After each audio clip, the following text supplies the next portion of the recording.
Okay, welcome. So today we're going to be building a high voltage generator circuit that comes from a kit bought from eBay. I'll link below. And here is the finished product. And today we're making the same thing, which is a Jacob's ladder. Jacob's ladder is the old-fashioned horror movies where there was a thing in the back, and you'll see it in a minute, that there it is. It's got this little blue plasma spark rising up just perfectly. Thank you very much for demonstrating that. Lovely. So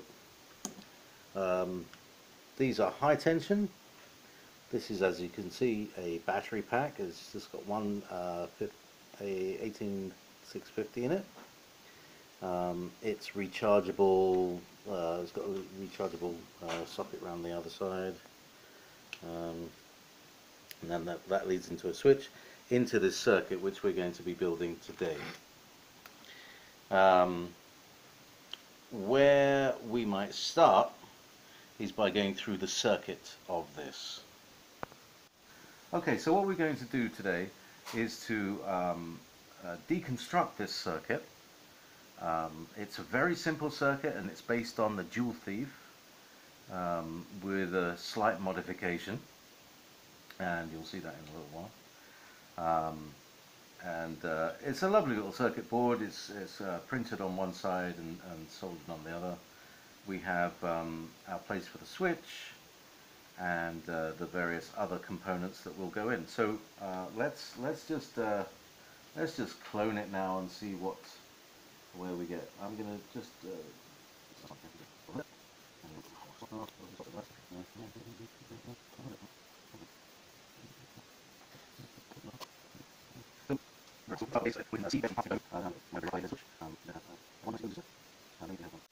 okay, so here I've drawn out where the dots of the circuit are. Because now I've turned over the paper and I'm going to reproduce the tracks. So now I've traced the tracks and reproduced what's on the tracks there. You can see them faintly, and then reproduce them on that. And now I'll produce from that a reverse engineered circuit diagram. And then you have the diode. You see there's a little white stripe at the end of the diode thing there, so that's the direction it's going to go. And you can see it's not so white, it's kind of grey, silver grey, as opposed to the black of the body. So you can see that there's, with every diode, there'll be some distinguishing mark which will mark the, so transistor's going to go in here. Now it's a power transistor, and it's got a little hole in it and a metal plate there, which matches up with this metal plate here, which is a small piece of extruded aluminium known as a heat sink. And it's basically a radiator to sink out the heat that is being produced inside the transistor. And it gets hot. It does get hot. Then all we have left there is the wiring up of the main transformer. Now we've been researching the Dual Thief. The Dual Thief circuit is based on a center tapped transformer, and in this particular case there are 4 wires, 2 thin, 2 thick, and the instructions are to join, there's 1 wire here which joins the thick one thick one and 1 thin one. So there's 2 thin, 2 thick, and you join the one in the middle. So that produces our characteristic center tapped Dual Thief transformer. And then also tapping off this current of the current spikes that are running in the Dual Thief is also a very, very fine coil with hundreds of turns, which is going to step up this spike to, well, up to 17 kilovolts. So there's a very, very fine, lots and lots and lots of very, very fine and a few much thicker. Um, and as we know, if you have like say 10 turns on the primary and 200 turns on the next, I'll turn 10 volts into 200 volts. It's very linear. Okay, so that's our transformer. Um, we'll be attaching the transistor to the heatsink using this little screw. These are header pins, and they'll be used to tie cables to if we need to. Okay, so now we're going to reverse engineer this. This is again our circuit board, and we're going to bring in our battery here. Yes, everything's going to be slightly upside down, but we'll get it around the right way. It's flipped over. So what we see here is our positive coming in, our negative coming in, and according to the circuit, the negative comes in to a switch. Okay, so that's a switch here. So we're immediately faced with a switch here at the bottom there. There's our little switch. And on the other side of the switch, that goes to the collector, probably the collector of the transistor here. That'll be the emitter, won't it? Yes, of course it'll be the emitter. So our transistor will be here. Okay.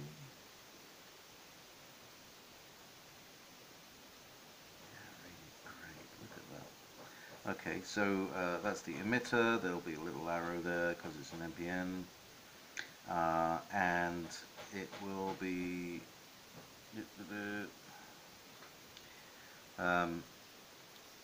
here are the 3 pins, the 3 terminals of the transistor, and it's CBE, so collector, base, emitter, as it goes along the line. So the emitter is connected now, as you see here, to the ground, like that. Then the base here is connected to the bottom of one of the coils. Is that right? Yeah, slightly different from the regular joule thief. Anyway, maybe do it the other way. So our positive, well, this is, you'll see it is the standard joule thief, that our positive rail is connected to the coil tap. So let's just draw in the coil tap. Inside here, there's 3 coils. There's 2 on here and 1 on here. This is the step-up coil, and this is the pulsing inductance coil, which are 2 coils. And what we do is we find the 2 heavy ones and the 2 light ones. Yeah, and on one side will be the light coil. You see by 2 thinner lines here on the circuit board. So then there'll be so let's say this will be the light coil, and this will be the heavier coil. That's an inductance core symbol. And then there'll be another coil that will be connected to the electrodes. And essentially that's the only difference between this and a regular joule thief circuit. So let's put our electrodes here.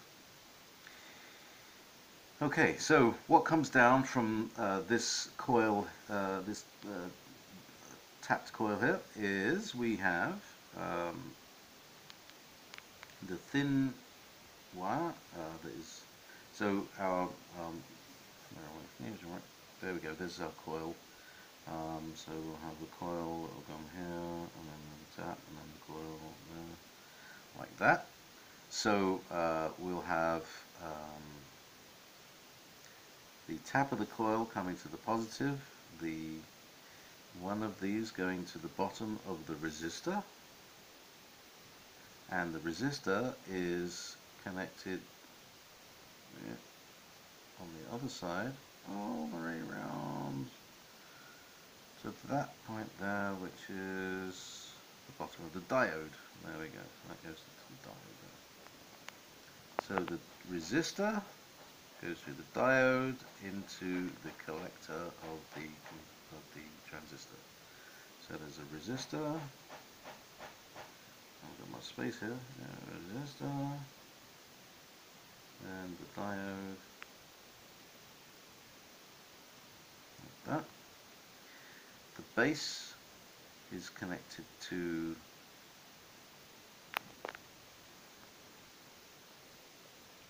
this might all be wrong. I might have the whole thing completely wrong. So collector, base, emitter. Is that right? Emitter's connected to there, the base. So that's the base. The base is connected to the other coil. That's right.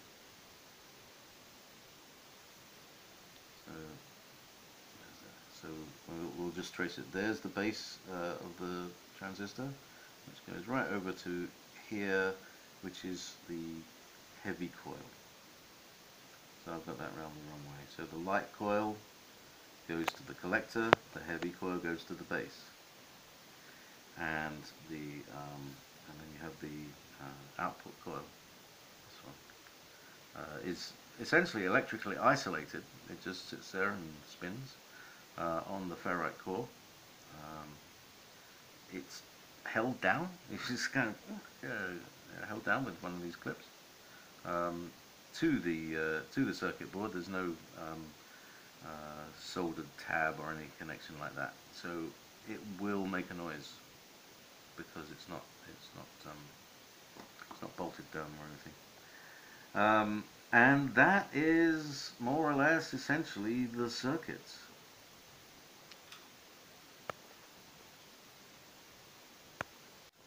Okay, so now we're going to reverse engineer this. This is again our circuit board, and we're going to bring in our battery here. So everything's going to be slightly upside down, but we'll get it around the right way. It's flipped over. So what we see here is our positive coming in, our negative coming in, and according to the circuit, the negative comes in to a switch. Okay, so that's a switch here. So we're immediately faced with a switch here at the bottom there. There's our little switch. And on the other side of the switch, that goes to the collector, probably the collector of the transistor here. The emitter, won't it? Yes, of course it will be the emitter. So our transistor will be here. Okay.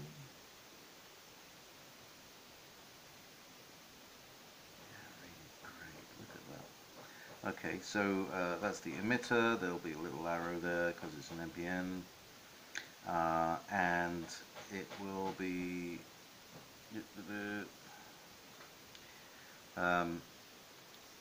here are the 3 pins, the 3 terminals of the transistor, and it's CBE, so collector, base, emitter, as it goes along the line. So the emitter is connected now, as you see here, to the ground, like that. Then the base here is connected to the bottom of one of the coils. Is that right? Yeah, slightly different from the regular joule feed. Anyway, maybe do it the other way. So our positive, well, this is, you see it is the standard joule feed, that our positive rail is connected to the coil tap. So let's just draw in the coil tap.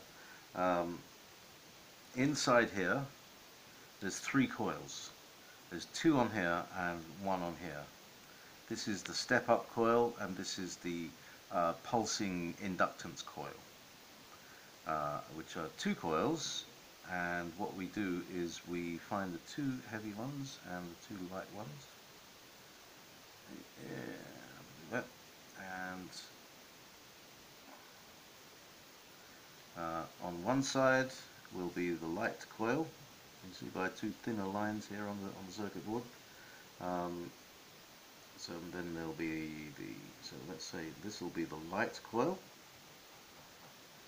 and this will be the heavier coil. That's an inductance core symbol. And then there'll be another coil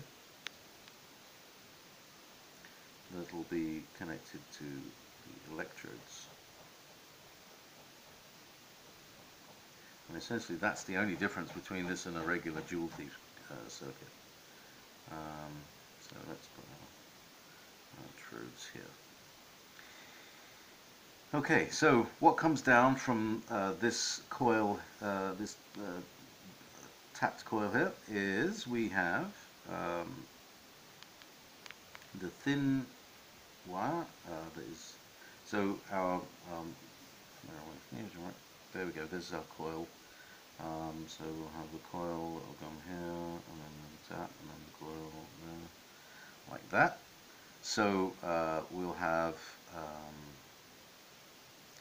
the tap of the coil coming to the positive, one of these going to the bottom of the resistor, and the resistor is connected on the other side all the way around to that point there, which is the bottom of the diode. There we go, so that goes to the diode there. So the resistor goes through the diode into the collector of the transistor. So there's a resistor. I've got my space here. Resistor, and the diode, like that. The base is connected to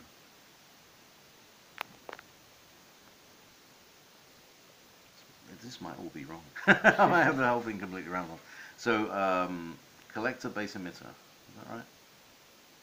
Emitter's connected to there, the base. So that's the base. The base is connected to the other coil. That's right.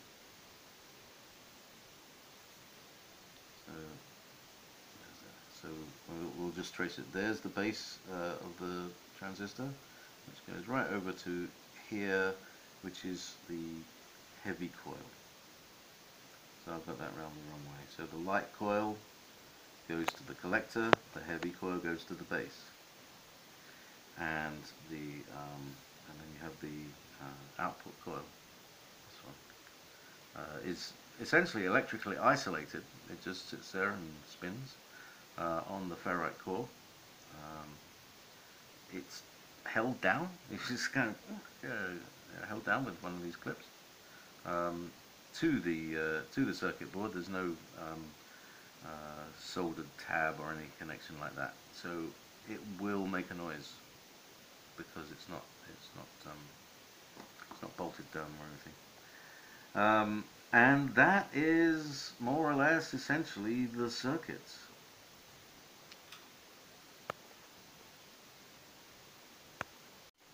So the first question about this Jacob's ladder circuit is, what other applications does that huge voltage step up have? Does it? Well, it doesn't have to step up to an enormously huge voltage like we're using. I mean, this little transformer will step out, whatever's doing that, to something like 15 to 17 kilovolts, thousands of volts. Yes, that's what you need to jump across a little gap like that. Tiny current, but lots and lots of volts. But it doesn't have to be this extreme.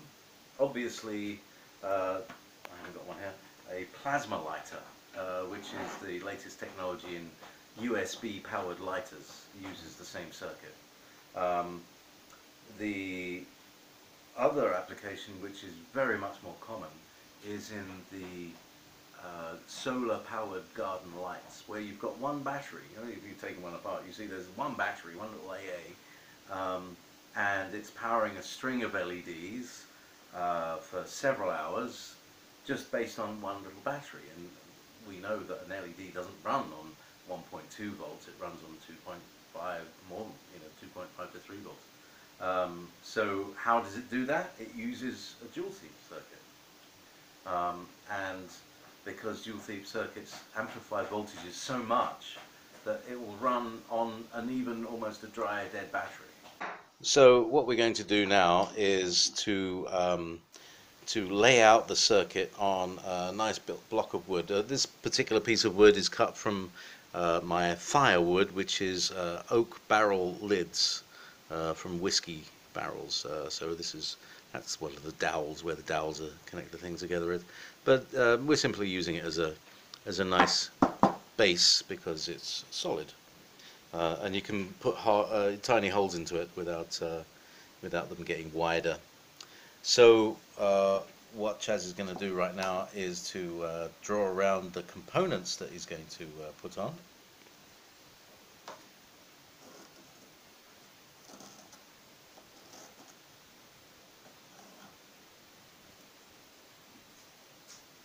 And marks the holes where we're going to screw the component board to the base.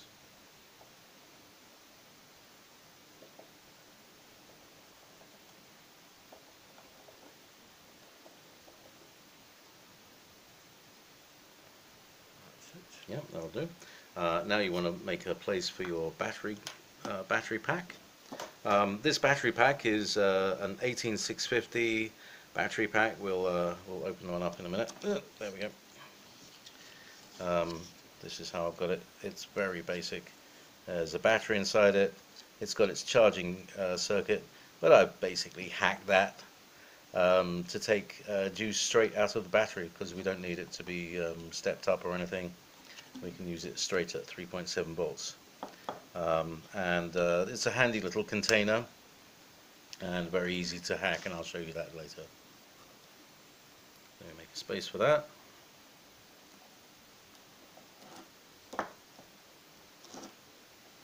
And then we'll also put a couple of dots where our electrodes are going to sit.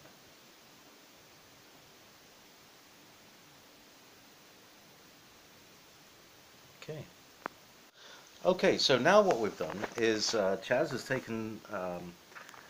drawn out the circuit on the board that he wants to put it onto, and he's gone out to the workshop and drilled a set of 1.5 millimeter holes. That's what's that in metric and non-metric? 1/32 of an inch, I believe. And this is the same size as the piece of wire that we're choosing to use as our electrodes. So it's all very simple, and then these can all be pilot holes.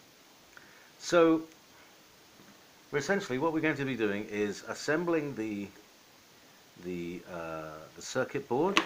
We're going to be adding the power cell, and then inserting the electrodes here, wiring them all together, and it'll be kind of looking very much more like that.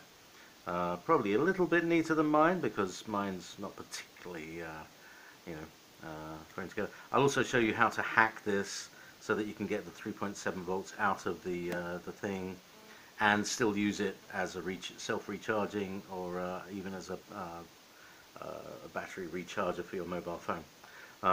Multiple purpose, these things. So the first thing we're going to be doing is assembling the circuit onto the circuit board, and for that we're going to go over to the solder station. Okay, so here we are. We're now going to be assembling the heatsink here. Focus. There we go. Nice little aluminum pressed, extruded piece of heatsink material painted black. It's got a couple of pins in the bottom to solder into the circuit board, but Chaz is now going to place the component. Now you see, turn it over again. So we see on the back side of it, it's got the metal that will make a better contact with the thing. You can use grease, lithium grease, if you could find it. As we can't, we won't.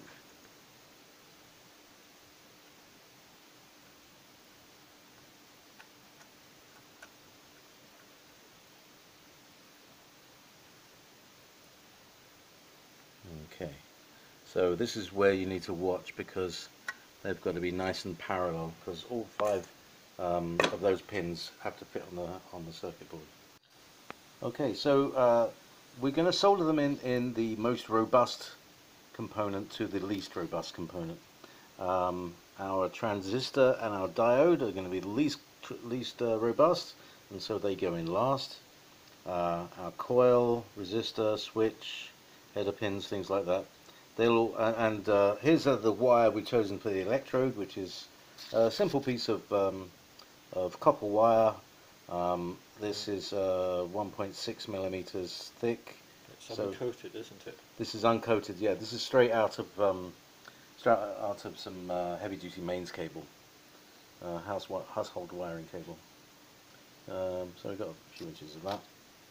That's just going to be poked in and bent apart so that we make the thing.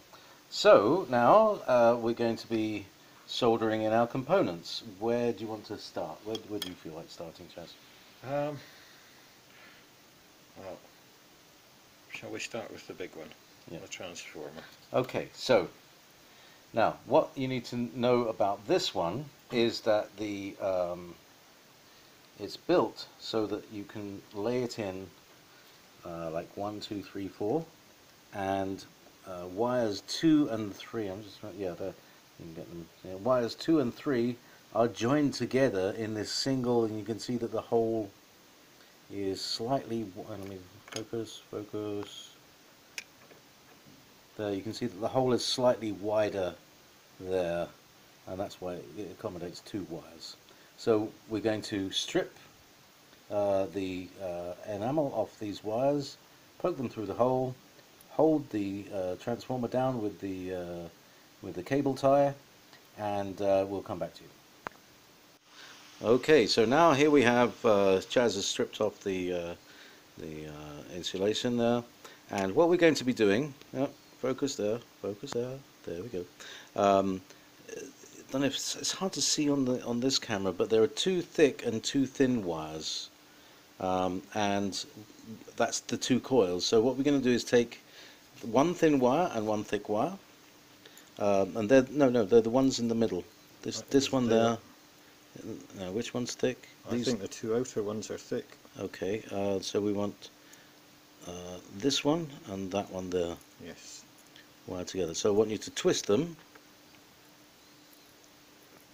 and then we're going to tin all 3 of them now, so that they're ready to be soldered into the board. Okay. This is a particularly troublesome cable tie, but it's nice and tight on the board now. Yeah? Yep. Okay. There we go. So now we're going to solder this in, and then also solder the resistor in, because that's another low, non-robust component. So we've assembled our circuit board. There we go, focused. Now, in terms of delicate, non-robust components, we've got the diode there and the transistor there. We don't want to put those in just yet. We've got our switch in, we've got the resistor, we've got the coil. Now what we're going to do is add the power supply, which goes to those nice big contact pads on the right there, and through these little holes. So, okay, I want to demonstrate a tool that I have, which is a combined wire cutter and stripper. I've got reels of cable on the wall here that I can pull off, and this is very common. I use this all the time, so I've got it on a reel on the wall. And just watch this. This is just poetry in motion. You have a clipper, a cutter here, and then you simply pull off, strip off the ends. I'm going to show you another little hack. You strip off a little bit first, and then you take another piece, another strip. But you very carefully don't strip it all the way. You can then separate,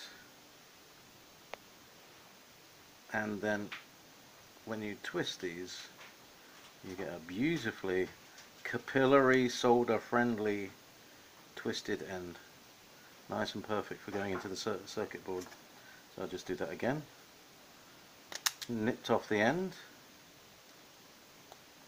nipped off a little bit, separated. Obviously you might not have guitar players now. Oh god, there. See, and now this is what you have to do. If you lost a thing, you have to just twist it like that.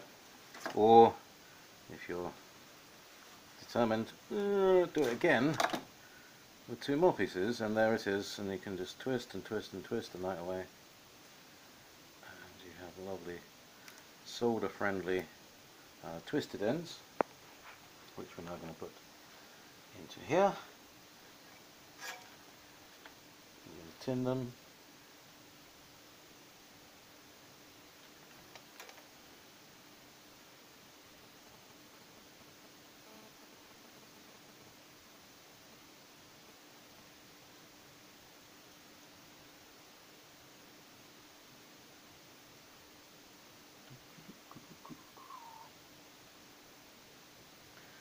Okay, so now they're ready to be inserted into the board. I'm just going to clip a neat end off, just so that it can easily go through holes. And we're going minus and plus, bit of anchoring here, up through the board. Now, here's another handy tip. These are called homeostats.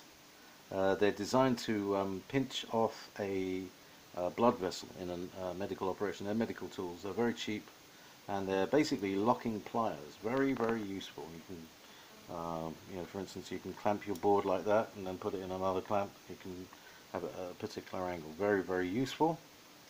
And they're also useful for doing small things like this, which you can't do with your fingers, really. There we go. It would take you 10 minutes if you tried to do this with your fingers. Okay. And there they are, poking through the holes. And just put a quick bit of application.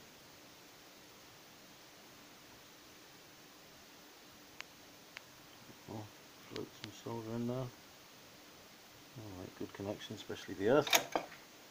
There we have it. There's our power cable. Now, our power cable is also going to be into our hacked power bank unit. This is one particular type. There are many different types, but essentially they all consist of a little circuit board that has a USB socket and a two USB sockets actually, one for charging and one for taking power off. And it's got a cute little circuit inside here. And basically we're going to hack into the positive there and the negative there. So the thing will still operate. It's just we're going to take taps off the battery directly onto the circuit board. So it's a cheap little hack. These things cost about £1 or £2 off eBay. I'm just going to put some fresh solder in there and clip the ends down a little bit.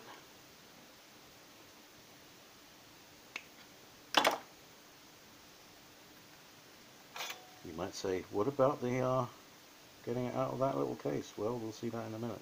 It's a very neat solution.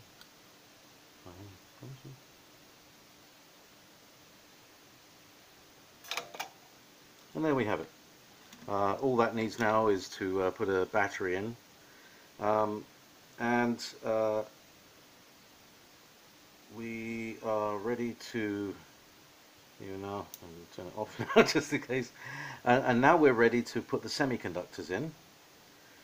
Once we've done that, we can screw it to the board and connect it to the electrodes. So, semiconductor time. Thank you. Okay, so now we're just about ready to insert the diode. Now, you will see that there is a white dash and a white dash on the end of the diode. Can you demonstrate that, Chaz? Just there.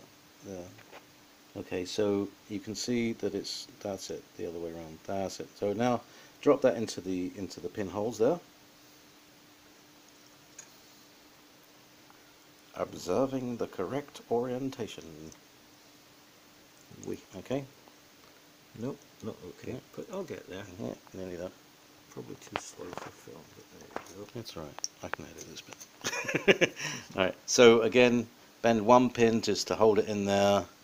Now the thing about a diode is it's heat sensitive. So you've really got to be quick with this.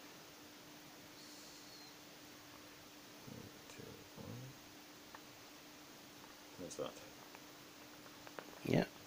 Might need a bit more flow on the board. That's it. That's it. Again, as you see, it's very, very small amount of heat that we want to let that diode feel. Okay, and now we have our circuit fully assembled. We just soldered the transistor in here like that. Very nice, neat joints there. So all that remains now is to connect. Is to drop it on the floor. Is to connect it with the screw it onto the baseboard and mount our electrodes. Yes. Okay, so here we are. We have just get that in focus. I've driven two holes parallel, and then one hole across the two of them, and then fed the cable tie up and around so that it goes inside. It goes in but that enables this thing to sit flatly on the ground. This will be holding our power supply unit, our power bank. In the meantime, also Chaz has divided the electrode wire into two equal lengths, which we'll be placing into the board in a short while. Now, the main thing is, how do I get? The main thing is, like, when you put this thing together, how do the wires come out? Well, it's very simple. This piece is very, very thin and soft, and you can just clip that out. Which we'll be doing in a second, and we'll be back to you in a second.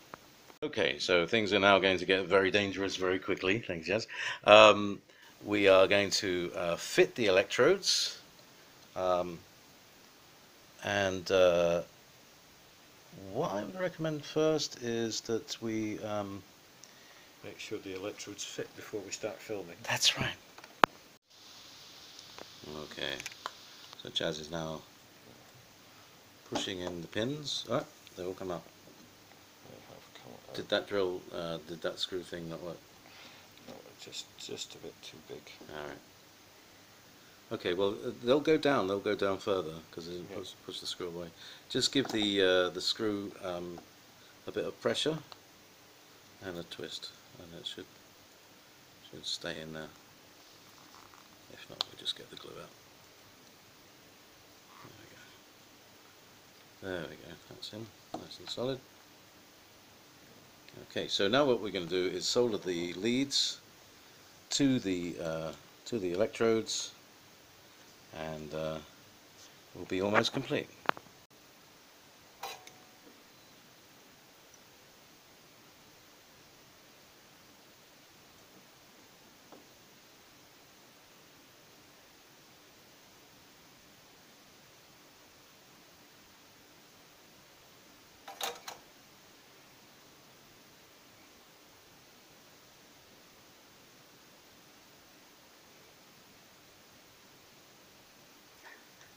Right, and we are now ready. Let's check our connections. Yes, good. That's about right. We are now ready to put the battery in. Make sure it's still switched off. Keep all high tension things away. Keep rings out of the picture. We put the battery in and we put it into the sheath, and then we tie up the sheath. Long white thing. Long white thing. That's it, long white thing.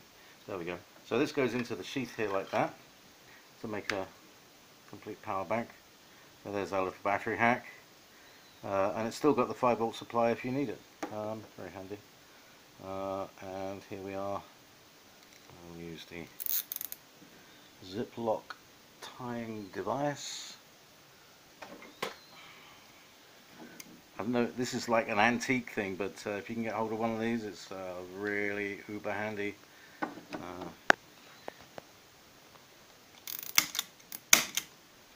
can see it tightens it up well tight, and there we have it. So now, there we go. Let's turn off the light.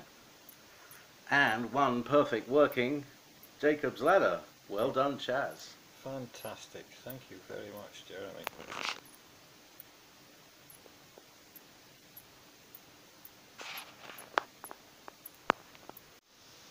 Okay, and here we have both of our Jacob's ladders.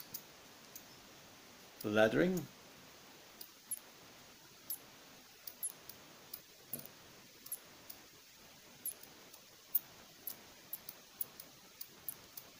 How fantastic. How cool that is.